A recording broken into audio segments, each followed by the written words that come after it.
shining light on shadows, a candid conversation about mental health. Our guest this show, is Kate Easton. We'll be talking about when a mental health diagnosis, really a new mental health diagnosis, changes long-held beliefs. My name is Neil Parekh, and that's my co-host, partner in crime, Don Helmrich Newberg.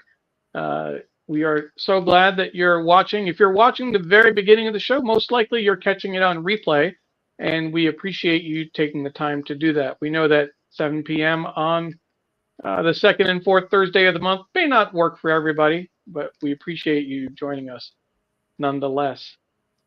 Don, did you think we'd make it 38 episodes? You know, I was actually thinking about that when I was doing my my post on Facebook, and I was typing in 38.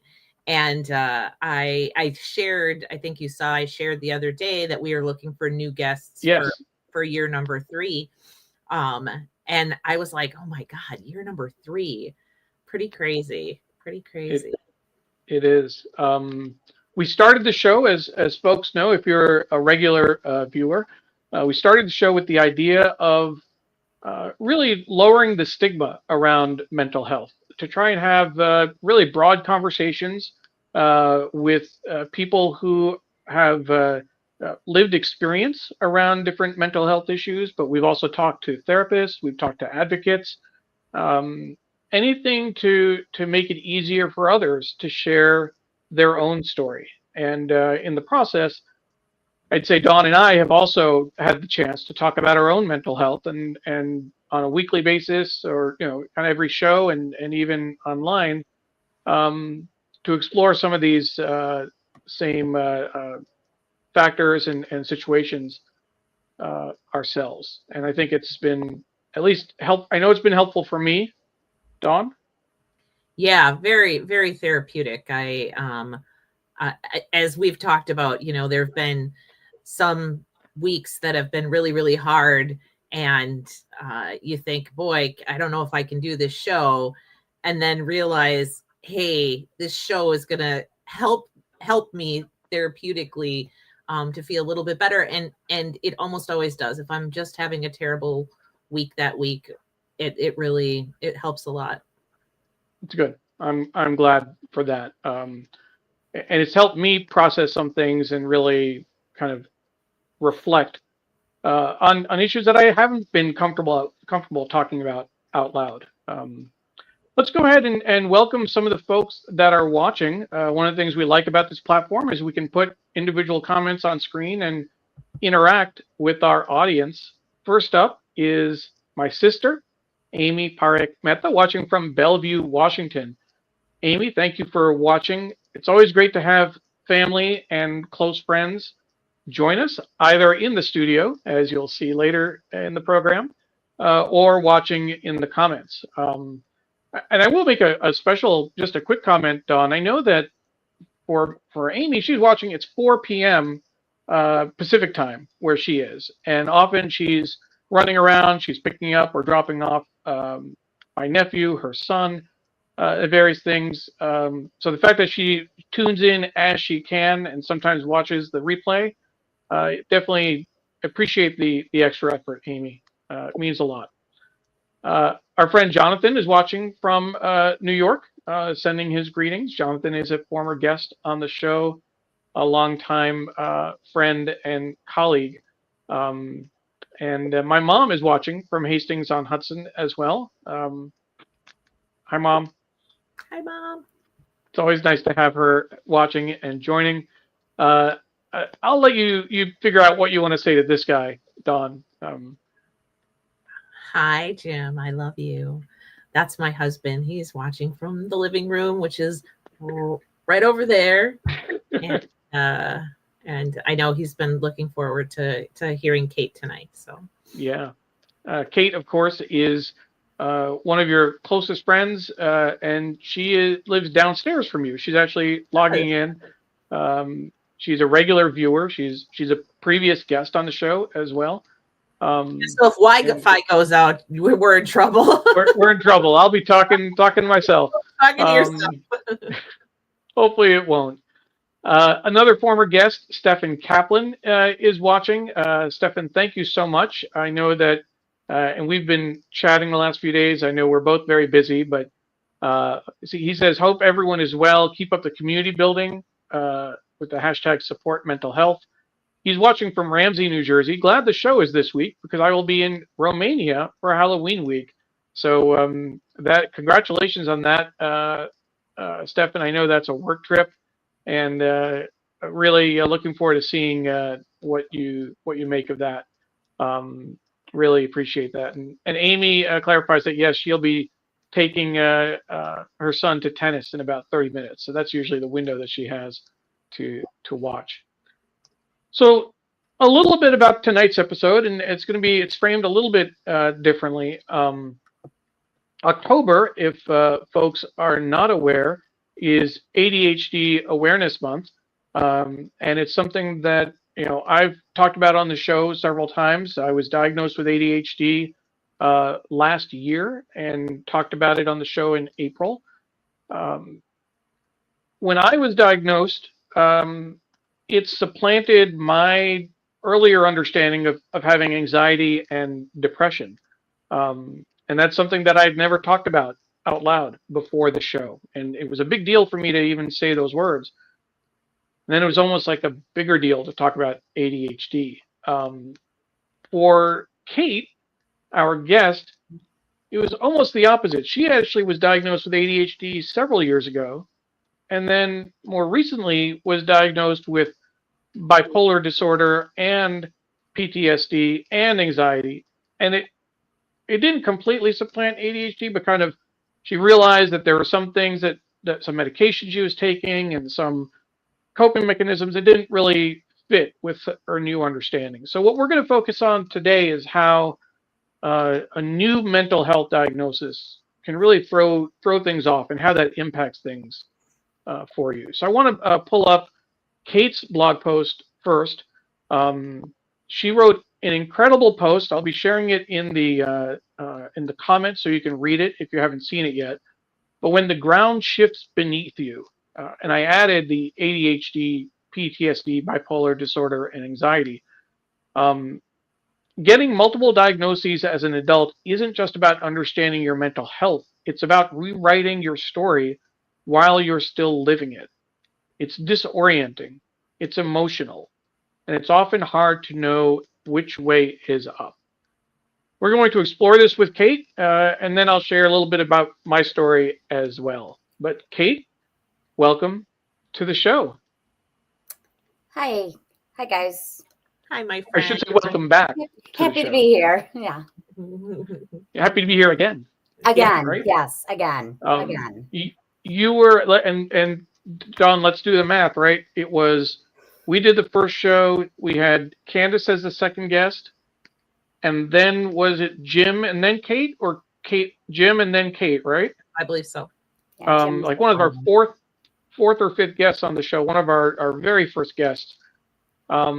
And Kate has been a very loyal viewer, a very regular commenter, and I've made the comment offline that everyone needs someone like Kate in their lives because she is such a great cheerleader, such a great supporter, in particular of Dawn, in encouraging people to read her book, to go to her talks. Dawn is now doing consulting work, and Kate is always encouraging people to reach out to Dawn if you need any kind of help around nonprofit evaluation and testing. What other kind of consulting do you do, Dawn? Since we're board training, board orientation, survey writing, data analysis, anything having to do with nonprofit management. So.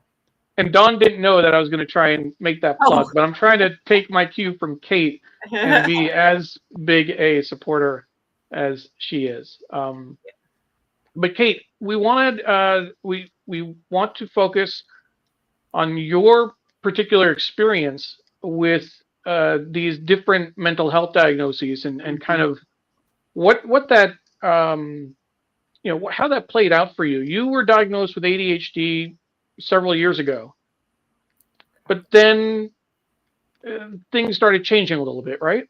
Yes.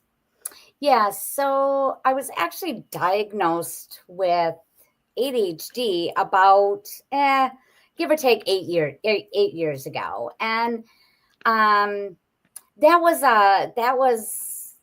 right there, as you have talked about, Neil, and as you have experienced, was a really big thing for multiple reasons. Number one, because receiving a diagnosis can be earth shattering. I mean, it can really kind of rock your world.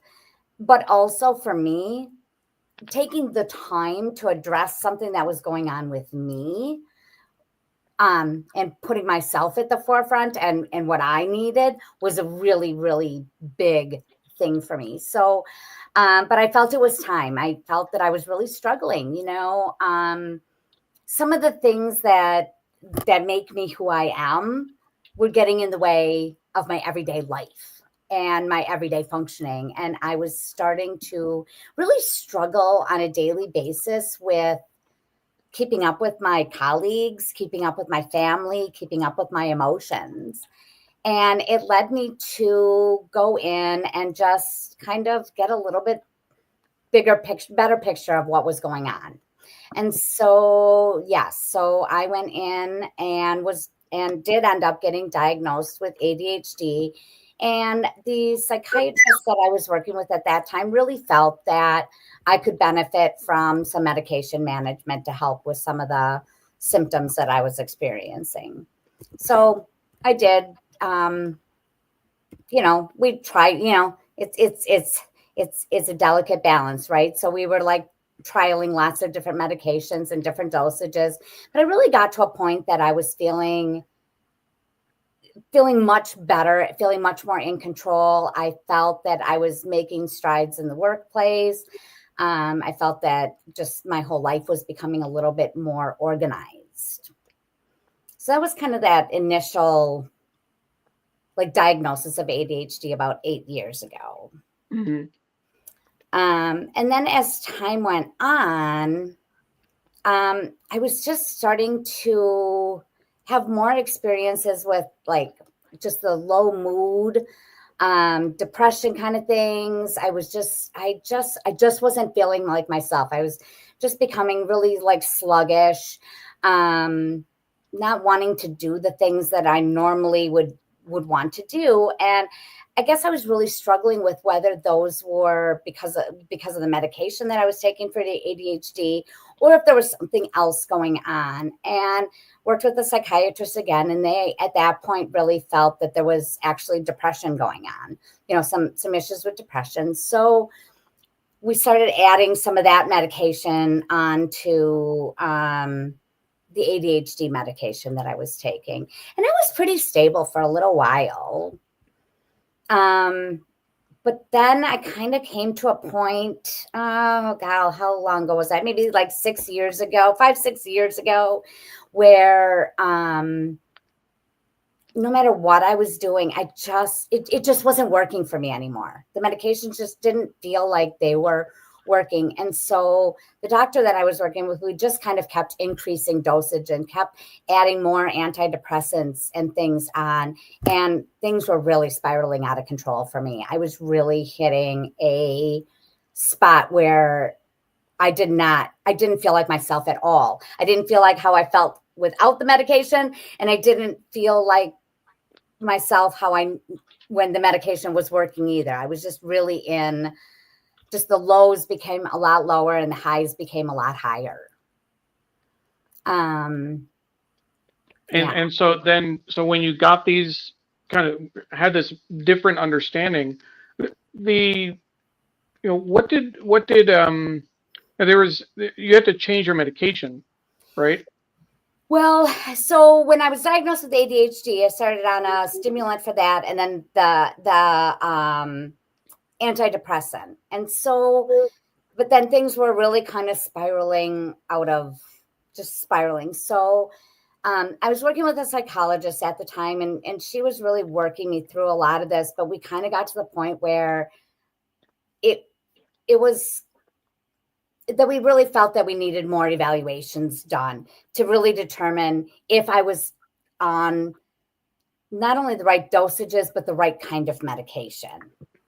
Because there are different types of medication for ADHD too, and they all work with people very, very differently. So we trialed, I had trialed through a lot of the medications. And so it took me a long time. I had to wait about 9 months to get in to see a new psychiatrist. I just wanted a fresh look at everything, and somebody that didn't know my past history and didn't know my family history. I really wanted a really good look at everything. And so I finally got in, met with a psychiatrist, and we had a session. I don't know, we met like 3 times. And then the 4th time he kind of went into talking about his impressions of what he really felt was going on. And I felt really comfortable with that because I was very lucky that I had somebody who met with me these 3 times for about an hour each and really just let me tell my story, right? And it was on that 4th visit where he said, okay, this is what I think is going on based on what you've shared with me. And, the first thing he came back with is he said, I don't think it's as much depression as it is anxiety. And I agreed with that diagnosis because not being in control of yourself creates anxiety, no matter how much you try. Like, I just felt so anxious all the time. And the more I tried to control that, the more anxious I felt. And yeah. So I said, okay, I get it. Anxiety. He also felt that there were strong components of PTSD, and for a variety of different reasons and things that I've experienced in my life. So I said, okay, not easy to hear, but I can see where that's coming from. And then the 3rd one that he came back with is he said, I really feel that some of the characteristics that you're talking about are more on the lines of bipolar than an ADHD. And literally, I felt like dust, like I just kind of like crumbled because, right? Like, that's a hard word to hear. It's hard to hear ADHD. It's hard to hear anxiety. It's hard to hear PTSD. It's hard to hear all of those things. But for me, for some reason, bipolar, I felt numb. I didn't even know what to say. But luckily, I was able to pull myself together enough to say, can you please explain that? Can you please tell me why you feel this? And again, I feel so lucky that I had somebody that really could explain it to me in a way that made sense to me.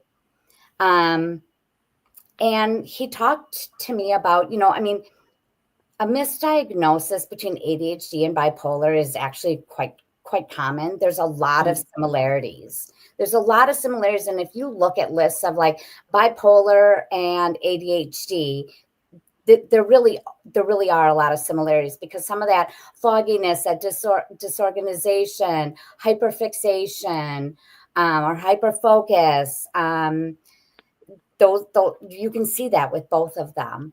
But when I started explaining some of the things that I was experiencing that were getting in the way of my life, were a lot of this hyperfocus and a lot of hyperfixation. And he asked me for clear-cut examples, and I was explaining some of the things that I was experiencing. And he said that that's how kind of like a mania that you experience with bipolar manifests with with me. And to be clear, so I was diagnosed with bipolar 2, which we know is less intense than a bipolar 1 diagnosis. You still do have marked periods of like mania and kind of low periods where you fall into a depression, but they're not on the extreme levels as bipolar 1. Okay. And so, yeah, I mean, yeah.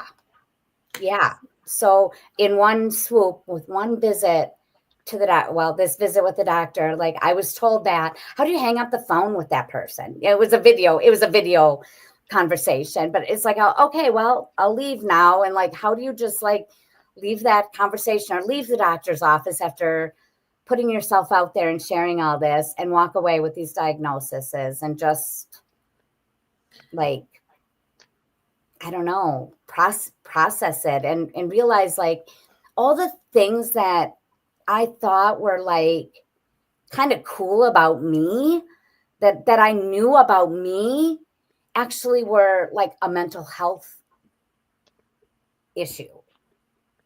Can you give us an example? Well, you know, we've talked about it. Dawn, being one of my best friends, has experienced it. I love to do things, right? I love to create things. I see myself as a very creative, vivid, expressive person. An example would be, I will come up with a project. I'll come up with a project, something I want to do. I'm like, oh, I have time this weekend. I'm going to build something. Right? And I'll go on my way home from work. I'll stop at Home Depot and I'll wander around and I'll get everything. I'm like, okay, I'm going to make this. I have all weekend to make it. And I'll have it done by 6 or 7 o'clock that night. It's just done. Like, I can't wait. Like, if I get an idea in my brain, I cannot let it go. Like, I have to just keep going till it's completed. If there's something that I want, and I used this example before, if there's a pair of pants that I get in my mind that I think I would like, I can't walk in the store and be like, oh, they didn't have it, and walk away and just be like, I'll be fine. I'll find them sometime, or I really don't need them. I will go through every length to get them at that moment. If I find a store that has them, like literally, if they close at 9 o'clock, I will hop in my car and drive and get them. Like, I will just, like, I can't let things like that go. I just, which makes me effective with certain things, but I also know that can get in the way of life sometimes too. And it has wrecked family celebrations, and it has wrecked holidays, like things like that for me. It hasn't necessarily wrecked it for other people, but it's wrecked it for me. If I don't have the exact right, perfect thing, I'll ruminate about that forever. Yeah. So, yeah, I'm not sure where we all want to go with this. You're like, good. I have so many places I could go with this conversation right now, and so many thoughts, but I just put that out there, that I have those diagnoses, and that's a part of who I am. Yeah. Dawn, what do you think? Yeah. Well, let me just say these things. The first thing that I want to say is, Kate, it is absolutely what makes you an amazing human being, even though it's attached to like this mental health thing. And I think, Neil, you'll probably speak to this too. A lot of times when Neil talks about ADHD, people will pop into the comments and they'll be like, but that's what makes you an amazing human being. And that's true. And right. Mm-hmm. Like, it's true, but it also, I think, is a struggle at the same time. It may seem to the person who is watching it like, oh my God, you said you were going to do this and you got this done in, no time flat. But I think sometimes people don't understand the almost obsessive compulsive nature behind that, and how when things like that just like take over your train of thinking, other things can't get done then because you're so hyper focused on that one thing. And whether it's a pair of pants or like a super important work project, everything else just kind of gets scattered and kind of pushed to the side. And I don't know this from personal experience because I don't have those diagnoses. I'm only saying this because I've heard Neil talk about it. I know you and I have had great lengths of conversations about it. But I will say that, you know, I've known Kate for probably 10 years or so. So yeah. Yeah, about 10 years or so. And she manages those diagnoses very, very well. She really does. Now the question that I kind of wanted to pose to you, Kate, is I know that we've had this conversation and I believe that I was within the top 10 people that when you first found out that you told that you had bipolar. You actually, the phone number I dialed, and I'm like, she's at work. I can't do this. I can't do this. I can't. Yeah. And but I do remember that you know, your son had been diagnosed with bipolar disorder. And the first time you were on the show, you really talked at length about what that was like. And he got diagnosed with bipolar as a teenager, and you experienced some pretty, you know, severe consequences from that diagnosis. So I would imagine that it was probably triggering too to get that diagnosis, knowing that you had a child who also had that same diagnosis. Do you want to talk a little bit about that? Yeah, I do, because that's a really important part for a couple of reasons. Number one, because I didn't talk about this before, so I want to add it in. When we were talking with the doctor about when I asked him to explain why he thought I had bipolar, and then I was kind of starting to accept some of those reasons. And he had also explained to me that sometimes this diagnosis will often come when you're on other, like the especially the medication that I was on for depression. When that medication, when you keep increasing it, like it people with bipolar don't do well on antidepressants. It actually, when you're not responding, or when you're really starting to spiral, when you're on this antidepressant, it can often be a red flag that there's another diagnosis such as bipolar going on. And so why that ties in, Dawn, is because I had not shared with that's exactly what happened with me. It's exactly what happened when my son was diagnosed. And I had not shared with the psychiatrist anything about my son. I had shared with him that I had 2 children, but I had not shared any of the mental health challenges with my from my children with the psychiatrist at all. And when he told me this, like, I crumbled. I didn't cry. I don't know how I didn't cry. I think I was so in shock, because it was the same thing. So then I was starting to understand why he made that diagnosis. And then when right after he told me all of this, that's when I shared with him about my son and his diagnosis and his experience. And he just kind of held the space with me. Like, yeah, I think we're really onto something. So I wanted to share that, but then also to the other question that you had. Yes, you know, I was lost. I couldn't stay home. I needed to go do something after I got off this phone call, because I was a mess, right? Like I needed to talk to somebody. Yes, I had Dawn dialed. I'm like, I just said word, like, this isn't fair. I can't.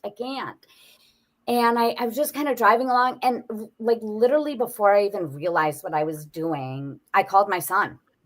And my son and I, if anybody heard my show that I did before, we have a very, very strained relationship just because of everything that we went through. He answered the phone, and which I was amazed with anyway. Which is very rare. Yes. And I just burst into tears. And he said, Mom, take a breath. What's going on? What is going on? Do you want to talk about it? And I said, yeah, yes. And I was driving. I pulled off the road, which was probably one of the smarter moves I've made. So I pulled off the road, and I told him, and he said, it's okay, Mom. He said, you are the same person today than you were yesterday, not knowing this. And he never once said like, oh, it'll be okay. Don't worry about it. You know, it was a lived experience for him. He went through getting that diagnosis, and I went through getting that diagnosis with him. And I feel so honored that, like, literally I sat with him at the doctor's office and heard this, and he wasn't at the appointment with me, but he was really the first person that I got to say those words to. And because of his lived experience, he really grounded me, because he made me not so afraid to say those words, because he made me feel like, you're right. You are the exact same person today than you were yesterday without knowing that. So finding that person who has that lived experience was gold for me. And John was the next person that found out. I think even before my husband. Yeah. Because I needed people that could hold the space with me and not judge, and just let me talk about it, and just let me talk about my emotions and how this was impacting me.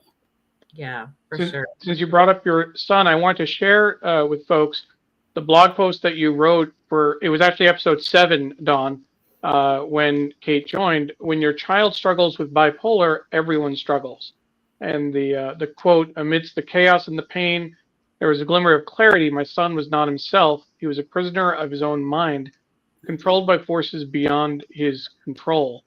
Mm-hmm. And, you know, to hear you talk about that evolution in terms of your understanding, and I've shared the link to your blog post for folks watching on Facebook, to have that that same diagnosis, and to be able to reach out to your son and to have that conversation with him had to have been very special, particularly as you said, you've had some difficult times Mm-hmm. with him. Yeah. I mean, it has brought us so close. We don't talk about it. We don't have to talk about it. We just know it's a connection that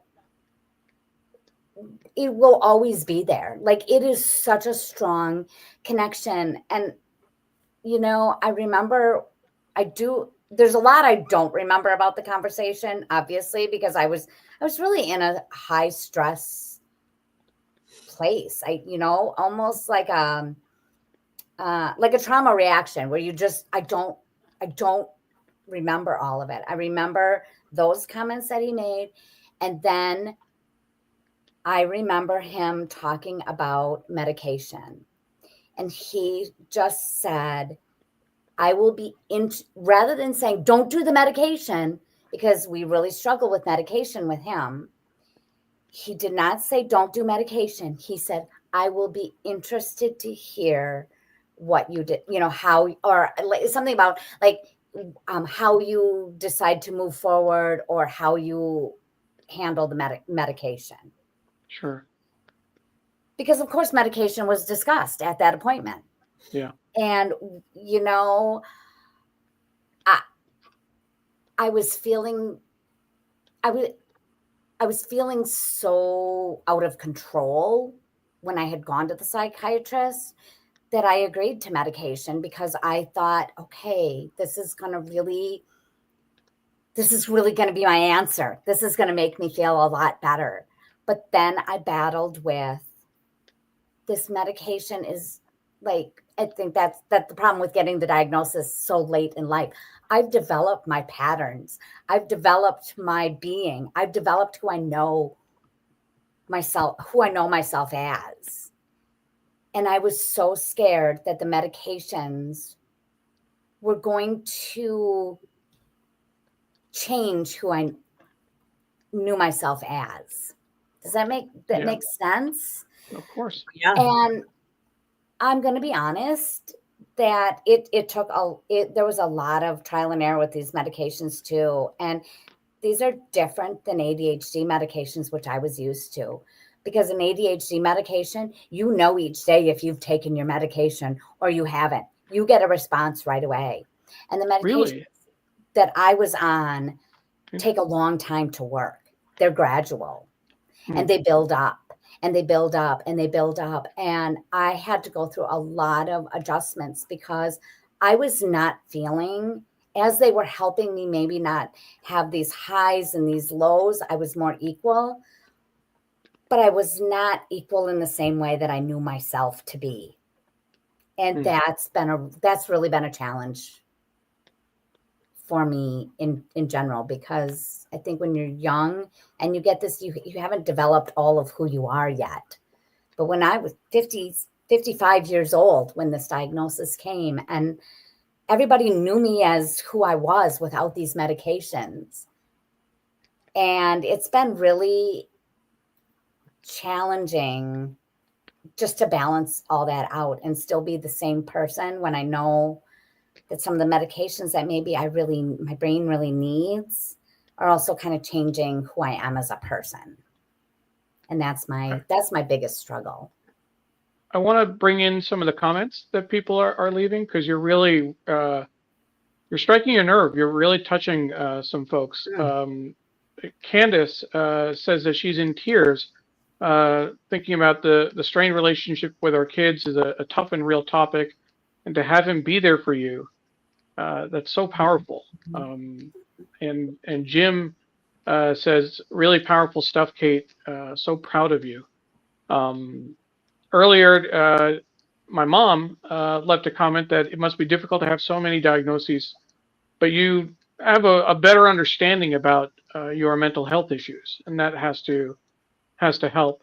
Chitachi Egwu is watching from Florida and says, good evening. Chitachi, thank you so much for joining us. And just to everyone watching, this is one of the things that I appreciate most about the show is it gives a space for people to open up and share. And as Stefan mentioned earlier, it's about community. It's about supporting each other. With everything going on in the world right now, we don't have enough spaces like this. We don't have enough occasions where we can just take a moment and be as honest with ourselves as possible, and know that people are going to come out and be there for you.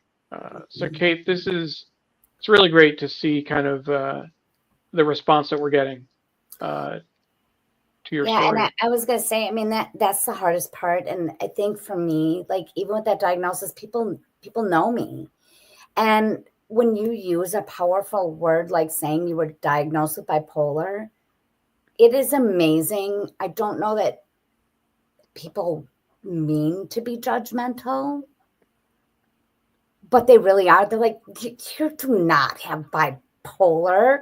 I would get a second opinion.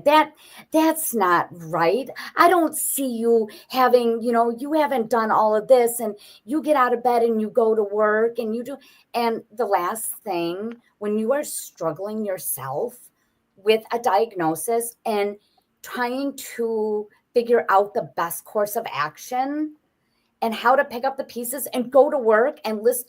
for a living. I listen to other people's stories all day long, and I have to like put all of my stuff and what I'm dealing with on the back burner to be present for other people. The last thing that people that are sharing need to hear is, are you sure? I would get a second opinion. That's not right.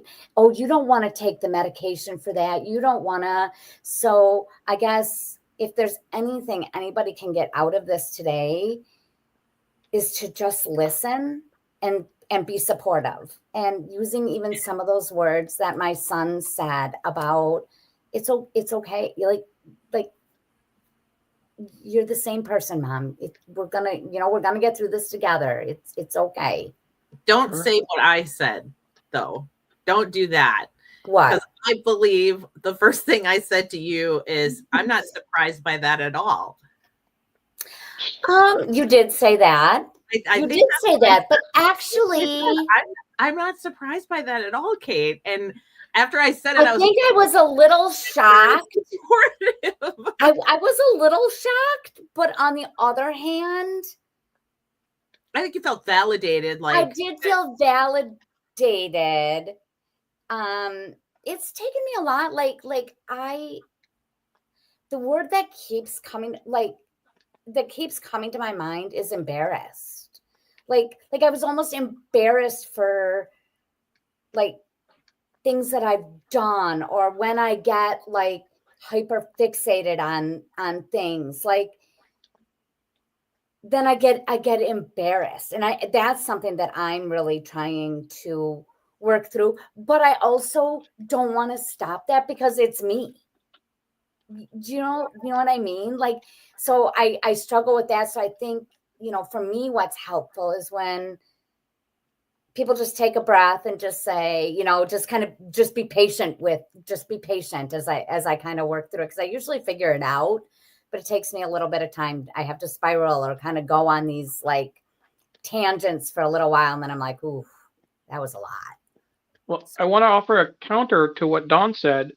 Candace actually left a comment earlier when you were talking about it and saying that you must manage it really well because she had never realized or noticed some of these issues. And so I think that's, that also speaks to our ability to mask, whatever we're dealing with. But I think that's very interesting. And Dawn, I'm not, the fact that you said that makes sense, that tracks, coming from anyone else, I think that would be a concern, but knowing who it was coming from and what your intention was, I think I would like to think that if you said that to me, I would appreciate it. I would understand that you meant it with love. Stefan has a comment I want to read out as well, saying with mental health, we must always have a great support system. You are a strong person. You should be very proud of yourself for taking care of you, and your son is a fabulous man. So that's always nice to hear. I was going to say, Neil, that to your comment about masking, I mean, I think that's that every day of my life. That's it. And then an examples today. Dawn asked how I was doing. I said I'm a mess because I feel like I had so much emotion and I had so much on my mind and so many things going on. Nothing was a big thing. It just, I had to suppress all of everything all day. And I could never let the true me, or my true emotion, come out. And then I get home and it's like, oh my God, I want to be all those things that I couldn't be all day. And then I kind of go down the rabbit hole because I've suppressed everything all day. It's a challenge. It's a challenge. More on masking. Candace says we mask so much. People hide it well, but it's why you all are doing the show. I feel better admitting that I suffer too and never understood or connected those dots. But we have all come a long way. Love you all. I'm so glad I joined today. Keep thriving, team. And I think following up on Candace's comment, um, my mom shared something much earlier that I didn't get a chance to put on the screen. So I want to just say that when she was saying hi to Candace, she said, if I can find it real quick, yes. She offered her love to Candace, the pioneer of this. And I just want to explain the this. As folks who are regular viewers of the show might know, this show on mental health really was an outgrowth of a show that Candace and I did 2 years ago now, or 2.5 years ago. Her season 3 of Unspoken Conversations with Candace. I was the co-host. We made it a video series, and for folks who are not aware of the background and the story, a quick trigger warning, because we do talk about these issues, but sometimes we forget that not everyone knows that I'm a survivor of sexual abuse. Dawn, of course, is also a survivor of a very violent rape and a violent attack. But that season, we focused on male survivors of sexual abuse that year with Candace, and mental health kept coming up in each of our episodes. And I had not yet talked about my own mental health. I had was more comfortable talking about my history of being abused when I was a child than saying I had anxiety or depression, or even saying I saw a therapist.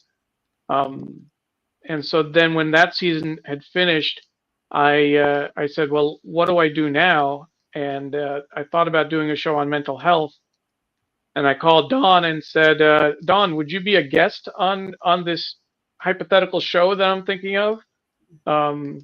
Dawn said, yes, and what was the and? And can I co-host it with you? Can she co-host? So that's really where this show kind of grew out of the other one. So Candace, thank you so much for joining us. And there was a reason we had you as our first guest on the show after Dawn and I. And she follows up with we need one another so much, hugs. So grateful that I'm still pushing my show. I need to come back for a follow-up episode if you will have me. Menopause and these mental health struggles that I finally am dealing with. Candace, my friend, Dawn and I have talked about doing a show on menopause. I certainly am not speaking from experience, but I am around enough women who are dealing with it. And we know that we need to address that issue. If you're interested in coming back for a repeat performance, repeat engagement, we would love to have you on the show. I think that we certainly, I think it's something that a lot of people, not just women, but people would learn a lot about the impact of menopause and mental health. In fact, Kate, to kind of draw it into something that we're talking about, and certainly we haven't had this conversation, but I've been told that there are a lot of parallels between menopause and ADHD. Have you heard that? Or actually, and so thank you, Candace, and thank you, Neil, for like bringing that up, because that is actually something that did come up when I was speaking with the psychiatrist and talking about all of this. Because I said, how, I don't understand, like, how can I go through my whole life and these things have never come up? I mean, I go to the doctor, I do things, like, how has this never come up?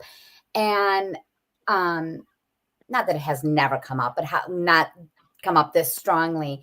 And he also did mention about just the hormonal changes around menopause and how you can live with a lot of the characteristics and a lot of the things, but with the hormonal changes, it can kind of be a tipping point to those characteristics becoming stronger and taking over more of your daily function. And menopause is real, man. And I'm just, yeah. and finding the medications, menopause changes, and it changes you on a daily basis. So I might be on a medication, it's kind of working, and then all of a sudden it's not working again because of those imbalances. And I'm having this, as a lot of women do, Dawn, this long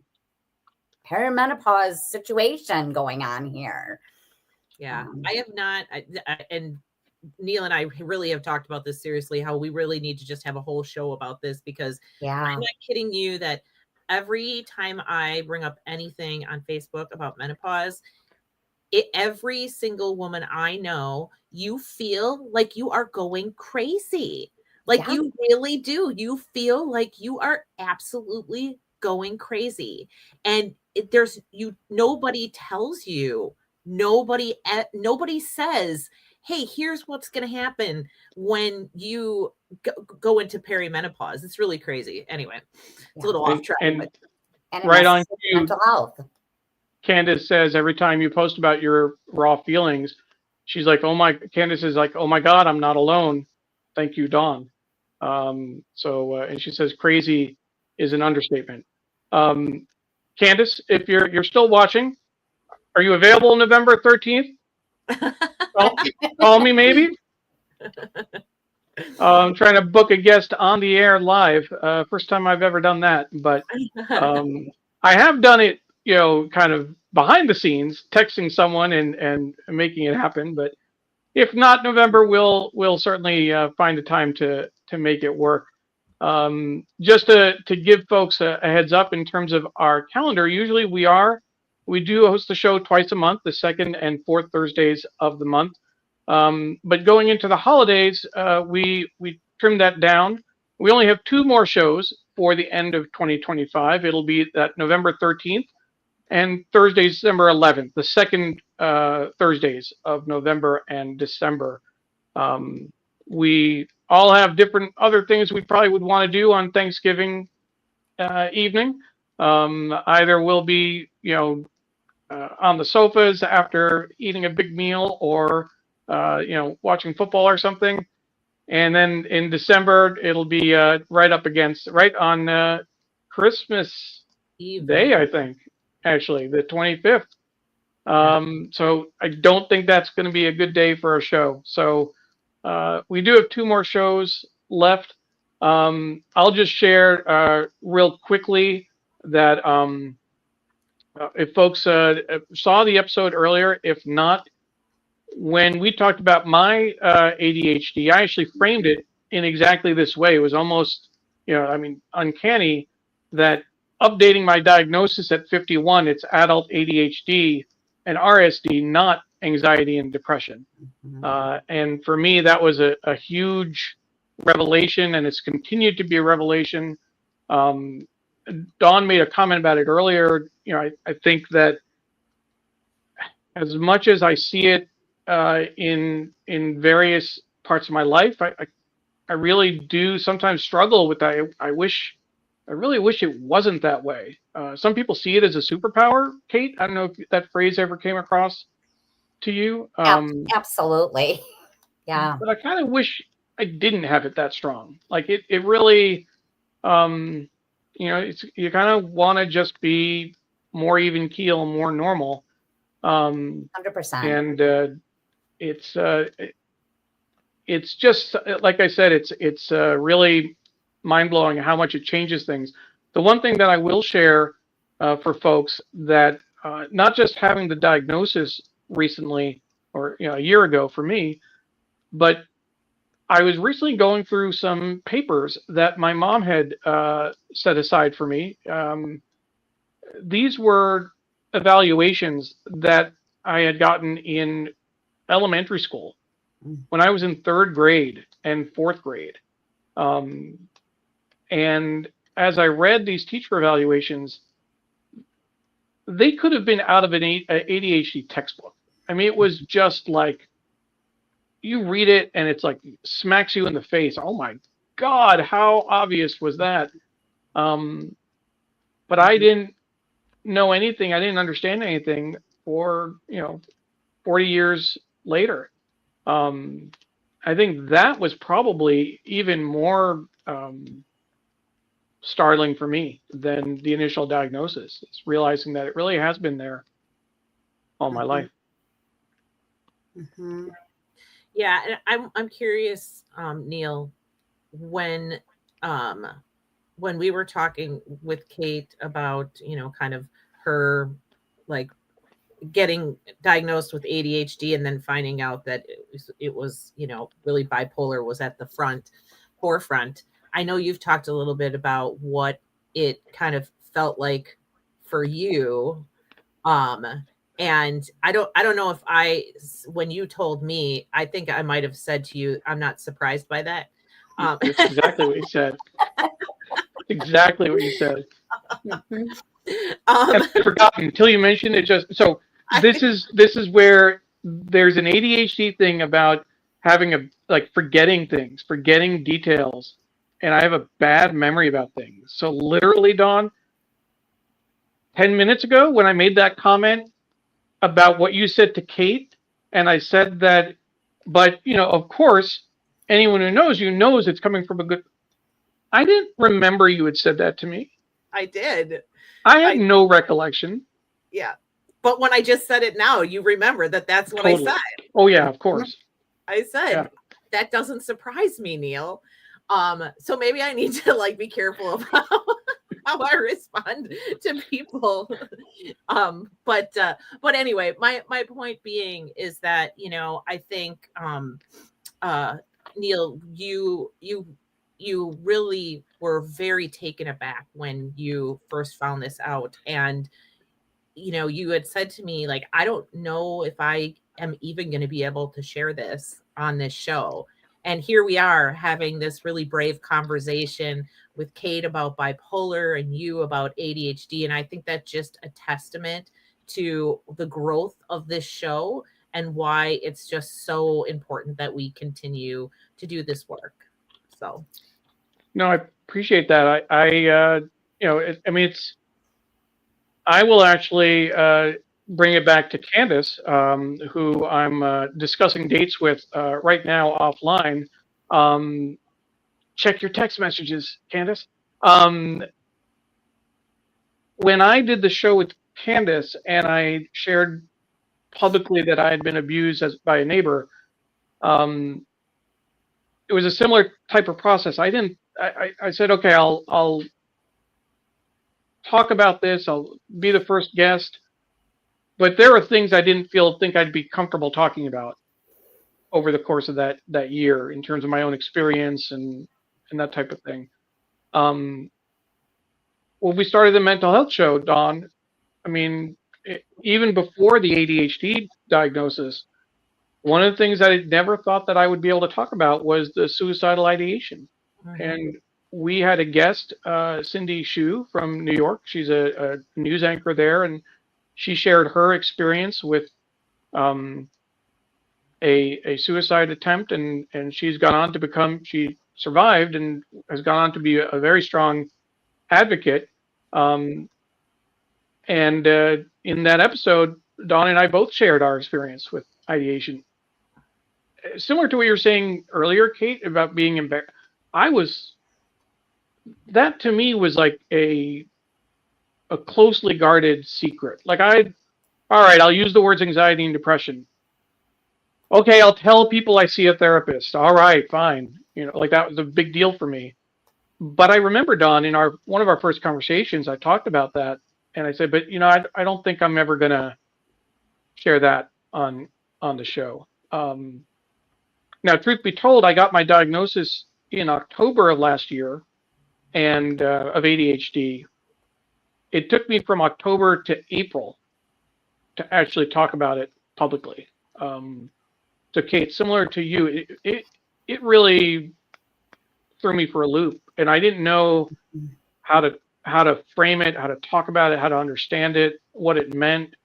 I actually didn't do a lot of reading about it or really understanding. My wife, Pam, as soon as she found it, as soon as she heard, obviously, she started reading everything she could. She started watching videos and doing like really understanding what does it mean, because she's lived with it we've been together for 30 years since college. But I did a show on it. I wrote a blog post, and we're doing this show where we are talking more and more about it. And it's because of you. It's because of Candice. It's because of Kate that I am able to do that. And everyone else watching, my mom, my sister, Stefan, all of our friends, Jim, everyone who has supported us in this work makes this kind of conversation possible. And I can't thank everyone enough. Can I say one more thing?